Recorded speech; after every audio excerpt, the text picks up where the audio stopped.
Mu linnya lya Patri n'erya Mwana n'erya Mwoyo Omutuukirivu, amiina. Omukama mulungi obudde bwonna nsemberaze weewaawo. Twebaza Katonda abukeesezza nga tuli balamu n'attuusa ku lunaku luno olw'Essande nga tukyassa ng'enkuyege ekyatukubira enduulu. Ekitiibwa n'ettendo tukiddize Mukama waffe Yesu Kristo omwana wa Katonda omulamu. Bakristo baganda bange, mbaniriza ku pulogulaamu yaffe amaanyi gali mu kigambo kya Mukama waffe Yesu Kristo amakya ag'olwaleero ku lunaku olw'Essande nga tugenda okugabana ku kigambo kya Katonda kyateekedde eri nze naawe. Amiina, amiina abaluganda, mwebale kwekuumira bulijjo ku pulogulaamu yaffe eno amaanyi gali mu kigambo kya Mukama waffe Yesu Kristo nga muwulira ekigambo ky'Omukama. Omukama abawe omukisa. Ekigambo kya Katonda kivudde mu Bikola by'Abatume omutwe ogwokubiri olunnyiriri olw'16 okutuuka ku lw'17. Kigambibwa kiti: wabula kino kyekyo omulanzi Yoweeri kye yayogera nti, Katonda agamba nti, mu nnaku ez'oluvannyuma ndigabira abantu bonna Mwoyo wange. Batabani bammwe ne bawala bammwe baliranga ebiriggya. Abavubuka bammwe balirabikirwa, n'abakadde mu mmwe baliroota ebirooto. Ekyo kye kigambo kya Katonda.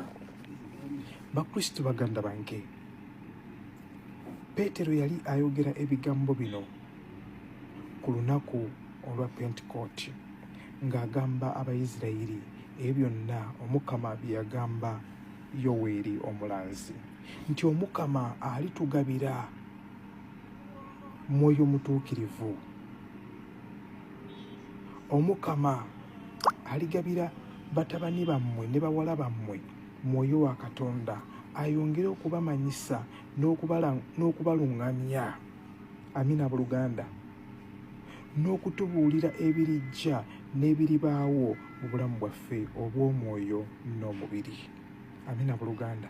Tuli mu kiseera eky'ebiro eby'oluvannyuma ng'ebintu bingi bibeerawo, naye Omukama olwaleero atujjukiza ng'atugamba ffe mu biro bino agenda kutuwa mwoyo we ayongere okutunyweza n'okutubikkulira ebibaawo. Naye abagenda okufuna mwoyo wa Katonda beebo abakkiriza Mukama waffe Yesu Kristo okuba omulokozi w'obulamu bwabwe. Amiina buluganda. Katonda abamanyise ebigenda okubaawo mu myaka 2, mu myaka 5. Abaganda bagamba nti ekijja omanyi kinyaga bitono. Bakadde baffe baliroota ebirooto. Nti Omukama yagambye kino bwe kiti ne bwe kiti. Kino Katonda ng'atuwadde mwoyo we okutumanyisa abavubuka ab'omulembe guno, kituyamba okwongera okunyweza obutuukirivu bwaffe ne tutambulira mu makubo ag'obutuukirivu ne tutasobola kuwambibwa maanyi ga kizikiza, kubanga mukimanyi Sitaani yajja kubba na kutta na kunyagulula. Amiina buluganda. Omukama ayongera n'atugamba mu Bikola by'Abatume omutwe ogwokubiri olunnyiriri 18 agamba nti, kyamazima mu nnaku ezo abaddu bange n'abazaana bange ndibagabira mwoyo wange ne balanga ebirijja. Amiina.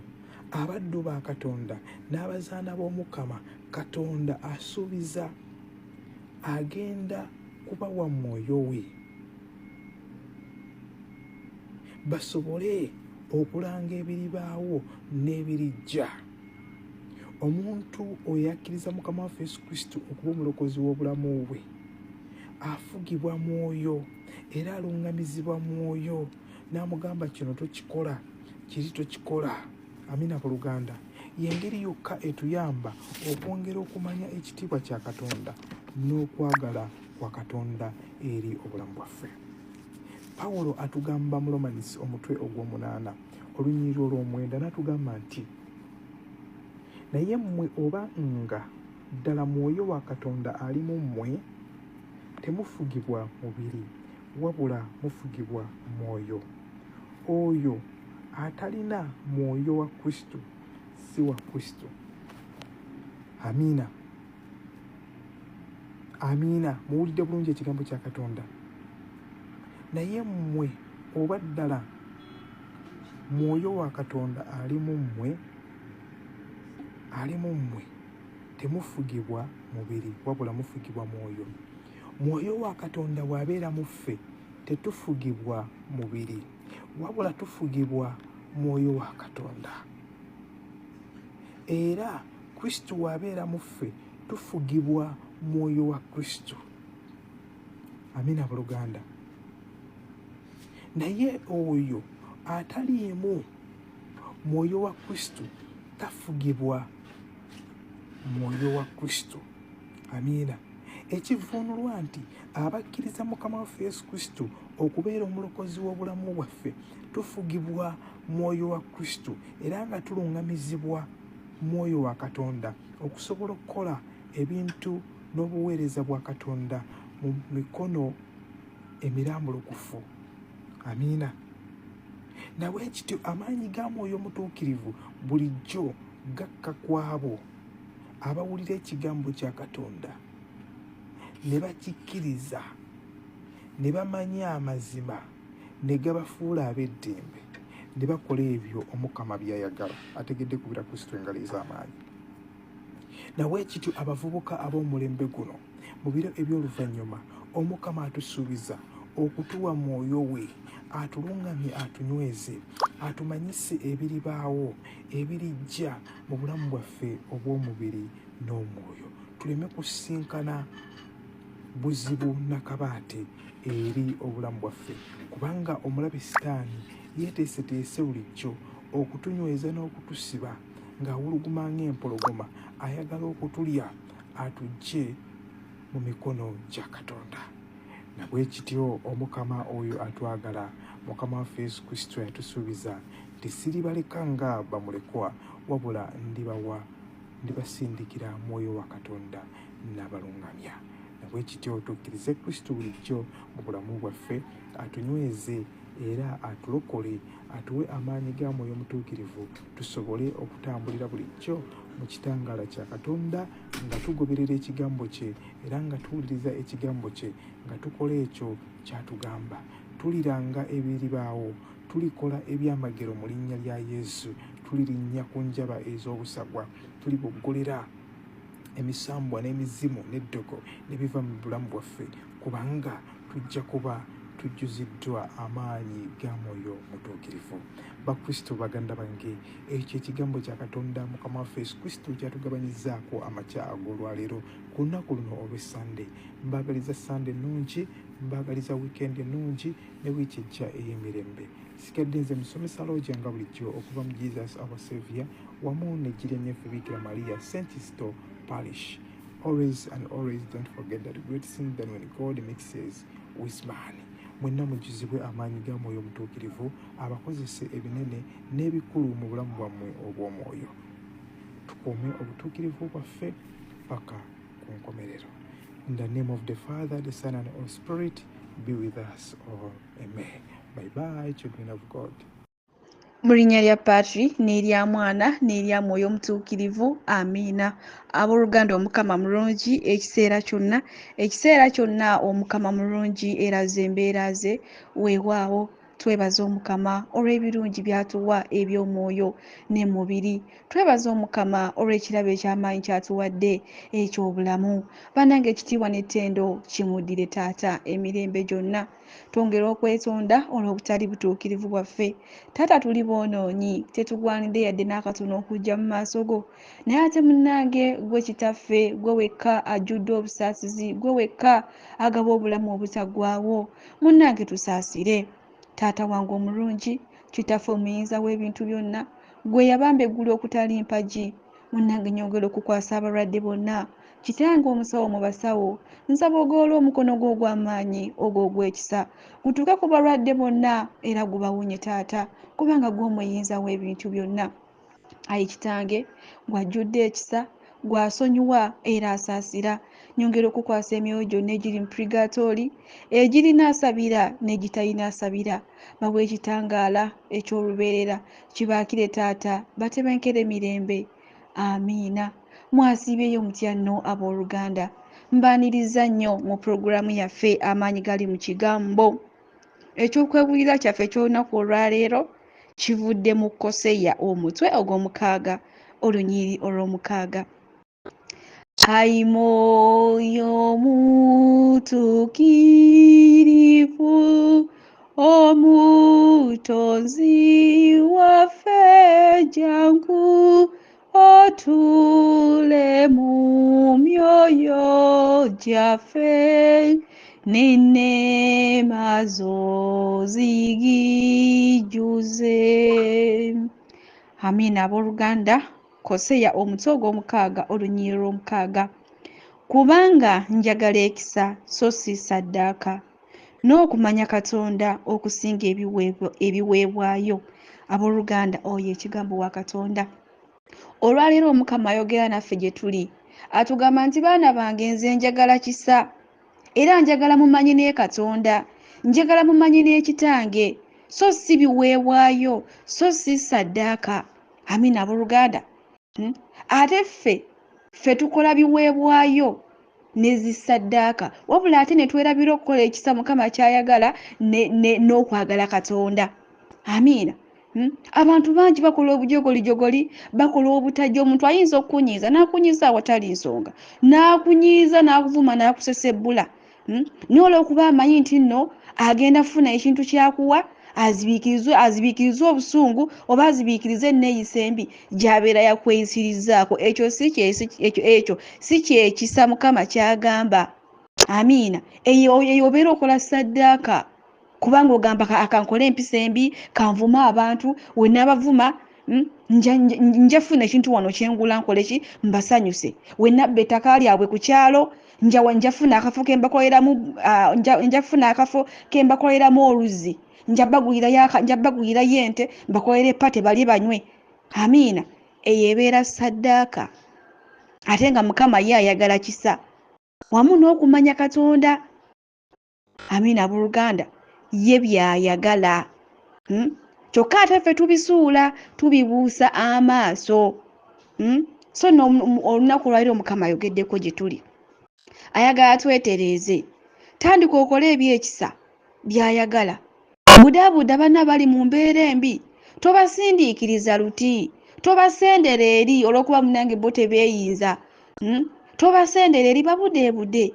Yamba banna bali mu mbeera embi, abaweddemu amaanyi, beerako enkwata gy'obakwatamu. Ekyo kyekisa Mukama ky'agamba. Omuntu gw'obuzeebuze, oyinza okusanga omuntu ng'ali awo abadde kugamba ng'avudde ku nsinga, ensi yonna awulira emutamye, n'omubudaabuda sina kyondowooza n'omusanga abadde agenda kwetuga, oba yeewa empeke ava embulamu bw'ensi eno, n'omubudaabuda, n'omuliisa emmere ey'omwoyo, n'omulengeza ebirungi bya Mukama, n'omukomyawo n'addamu amaanyi. Ekyo Mukama kyekisa ky'ayagala. Naye abantu bo munnange, ennaku zino ekifo y'omuntu ky'okuzzaamu amaanyi, ayongera kubetenterera ddala, ayongera kusesebbulira ddala. Amiina abooluganda. Ffe tumanyi zissaddaaka na biweebwayo, kyokka ate atugambye nti ebiweebwayo byokebwa. Olw'okuba munnange ng'oli enguzi, omanyi anjagende wa Mukama, anti munnange mu makyaki baagala abantu balina birabo binene, ebirabo ebirabikako. Kati kankyunye eno abantu ebbali, kanzibe amataka gaabwe, kanzibe ebintu byabwe, kanzibe ebyobugagga byabwe. Olunaku lwe lunaatuuka ogenda mu kyaki, nja kuwaayo akakadde, nja kuwaayo obukadde 10 olimba. Eyo ebeera ssaddaaka. Era atugambye ebyo byokebwa. Era gwe wenna abadde akikola ekyo, ng'olina ekinywa gy'okyunyamu abantu, ng'owooza Mukama kasita ayagala biweebwayo. Amiina. N'asanyuka, nedda ye ayagala kumanya Mukama kyeki, ye ayagala kumanya Katonda kyeki, ye ayagala kumanya ekisa kyeki, kubanga tulaba naye n'addamu n'atukkaatiriza. Atugamba abooluganda mu Abeebulooniya omutwe gwe-12 olunyiriri olwe-14, agambye nti mugobererenga emirembe eri abantu bonna n'obutuukirivu, awatali obwo siwali aliraba Mukama. Atugambye singa tetuukola ekisa, era singa tetwongera okumanya Katonda, ne tugaana okugoberera emirembe, obutuukirivu ne tubwessa muleeri, tewali aliraba Mukama, tewali aliraba kisa kya Yesu, tewali aliraba bulungi bwe, kubanga tubeera tumuvodde, tubeera tumuyisaayisizaamu amaaso. so nno owooluganda lwaliro Mukama nga wayogeddeku gye tuli ayogedde kitegeeza obudde bukyali era alina ensonga lwaki ayogedde naawe ayagala weetereeze va mu zisaddaaka va mu biweebwayo kubanga atugambye ebyo byokebwa ye ayagala bikola bya kisa by'oba okola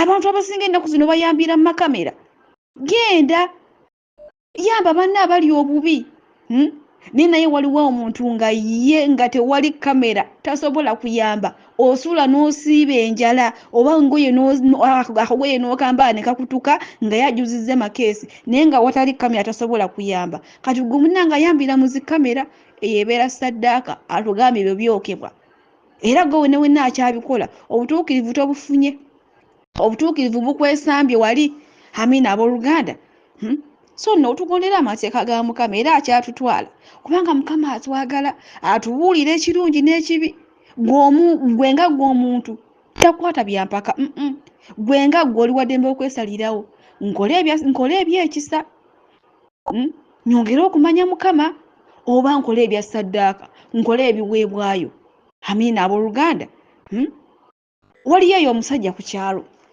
oyo omusajja yali alina empisa embi yali alina emmotoka nga mu kyalo obudde zijjukira yali alinamu emmotoka banangoli omusajja ng'acunya abantu banne nga kasita mulengera baali bamuyita Nabbashiru Kamwoge n'erinnya banne nga kasita mulengera emmotoka ye nga mujja kudduka amina ng'alina encunyi gy'abacunyaamu olw'emmotoka ye naye nga kasita abanyiza mwenna ng'apima ekawungeezi bano abasajja ababeera banywa omwenge n'abakazi ng'abatwala mu katawuni ng'abagulira omwenge nga banywa nga banywa batuuka n'okunywesa ebigere amina nga basanyuka bakola ki Bashiru ebyo Mukama si byayagala ebeera saddaaka ekyo si kyekibeera ekisa amina kubanga obonyaabonyeza abaana be olukulengera bonna emitima ne gibavaamu ne batya ekyo Mukama si kyayagala akyatongerayo kubanga atwagala atubuulira gwe nga gwe n'opikingamu ky'otwala amina akyatongerayo mu Bebuloniya 12 olunyiriri lwa 14